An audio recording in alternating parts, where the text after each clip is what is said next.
Les juifs ont été remplacés par les sorcières à la fin du Moyen-Âge. À gauche, des sorcières, à droite, des juifs allemands au Moyen-Âge.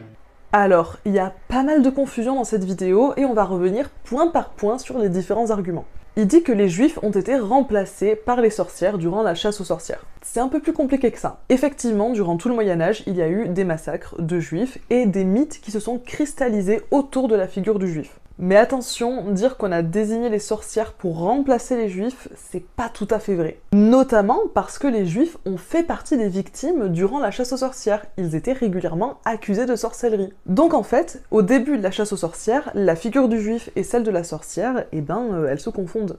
Par contre, ce qui est vrai, c'est qu'au fur et à mesure qu'on avance dans la chasse aux sorcières, on se rend compte que la figure du sorcier démoniaque remplace celle du juif. Voilà, mais ça n'intervient pas tout de suite au début. Passons au deuxième argument. Cette peur s'est cristallisée aisément dans la figure des femmes détenant un savoir populaire et autonome, les guérisseuses, les sages-femmes, qu'on a qualifiées alors de sorcières. Alors ça par contre c'est vraiment dommage parce que pour le coup c'est un cliché énorme. L'idée selon laquelle les sorcières étaient des guérisseuses ou des herboristes détentrices d'un savoir spécial, c'est bullshit.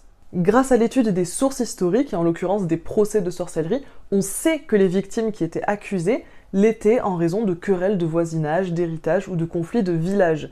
Ça n'avait rien à voir avec un savoir spécial qu'elles auraient détenu, bref.